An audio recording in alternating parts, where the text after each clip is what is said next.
Uzun bir süredir ülke gündeminde önemli bir yer işgal eden çözüm süreci son 3 haftadır neredeyse memleketin tek gündem maddesi haline geldi. Birkaç aydır patinaj yapan çözüm sürecinde 5 yıl öncesine dönüldü. Şimdi 2013'ün başına, yani çözüm süreci ismini aldığı tarihe dönelim diye talepler var ama aslında zaten 5 yıl geriye dönülmüş durumda. Çatışmalı süreci yeniden başladı. Her gün ölüm haberleri, her gün cenazeler, yol kesme haberleri, araç yakma haberleri gelmeye devam ediyor. Sırtını silahlı örgüte dayadıklarını söyleyenler barış mitingleri yapmaya başladılar. Sağlam dayanak oldukları zannedilenler de barış barış diye bağırmaya, arada bir daha önce silah patlatmış olsalar da sanki bunlar yeni başlamış gibi barış naraları atmaya, barış dediklerini söylemeye başladılar. Daha önce de arada bir yol kesip araçları yaksanız da Kurban Bayramı'ndaki vahşet gibi sivilleri katledip devrimci halk ayaklanması provaları yapsanız da devlet güçleriyle zaten aranızda bir çatışmasızlık vardı. Yoksa siz barış istiyoruz diyerek barışsever rolü yapmak için mi bu savaşı başlattınız? Çatışmaları bu rolü oynamak için mi yeniden başlattınız? HDP'nin genel başkanı operasyonlar başladıktan sonra yol kesmeleri, araç yakmaları tasvip etmiyoruz demiş. Geçtiğimiz Kurban Bayramı'nda 6-7 Ekim tarihlerinde 16 yaşındaki taze fidanımız Yasin'in, henüz 19'undaki Hüseyin'in mübarek naaşların üzerine benzin dökerek yakan vahşileri övdüğünüzü unutmadık. Hasan'ın, Riyad ve Cumali'nin, Turan ve Aytaş hocaların, Cengiz ve Fethi'nin, Mehmet Şerif ve Abdülcelil'in, Cizre'de Abdullah amcanın katillerini övdüğünüzü, onları savunmak için çırpınışlarınızı da unutmadık.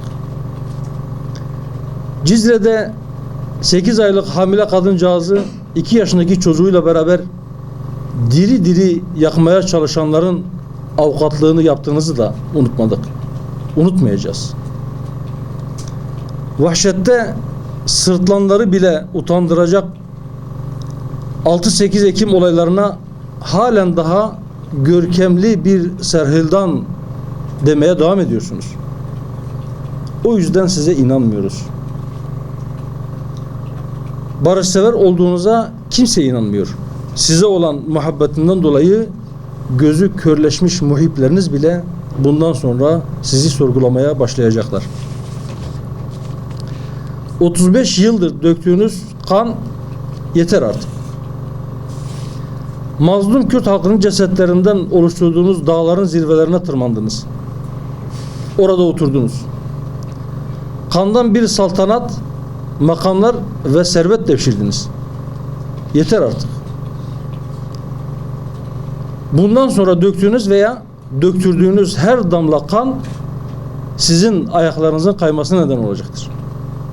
Ayaklarınızın altındaki zemini de kaydıracaktır. Bunu bilin. Sürecin başından beri hükümet de halkı kandırdı. PKK'nın silah bırakacağını söyledi. Seçim öncesine kadar da bu söylemi sürdürdü. Biz inanmadık. Şimdi de PKK şehirlerde 80.000 silah dağıttı. Tek tek, ev ev bu silahların nerede olduğunu biliyoruz ve hepsini toplayacağız diyorlar. Biz de soruyoruz. 80 bin keleşi şu son 3 hafta içinde mi dağıttılar?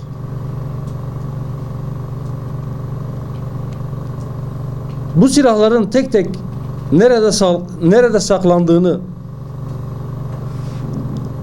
madem biliyorsunuz, bunları toplamak için neyi bekliyorsunuz? Yüzlerce adrese bugüne kadar operasyon yaptınız. Bu bahsettiğiniz 80 bin silahtan kaç tanesini yakaladınız? Bir de hükümet cenahı kandırıldığını, sürecin istismar edildiğini söylüyor. Aslında kendilerini PKK mi yoksa süreci hükümet adına yürütenler mi kandırdı diye hesaplarını yeniden gözden geçirmelidirler diye düşünüyoruz.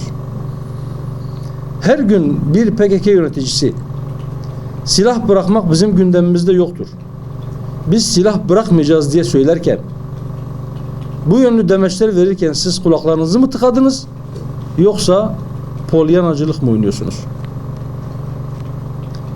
Çatışma, saldırı ve operasyonlarda sivil ölümleri de oluyor.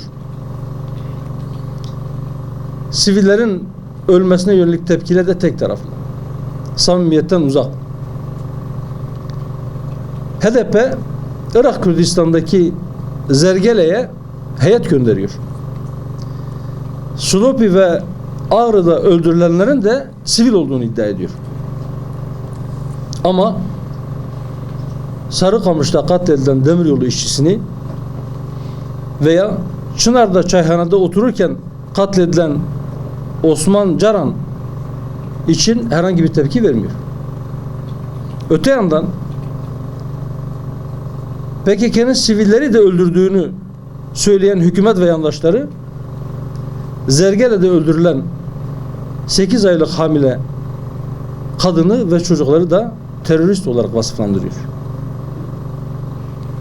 Ölçü bozulmuş, adalet ve hakkaniyet yerlerde sürünüyor. İşte savaş ve bağnaz tarafkirlik böyle bir şey olsa gerek.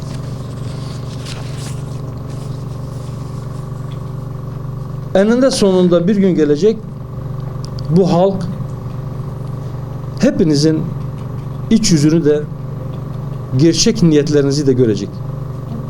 Biz de doğruluktan ve adaletten ayrılmadan sabırla gerçekleri anlatmaya devam edeceğiz ve o günün gelmesini bekleyeceğiz. İnnallaha ma'as sabirin.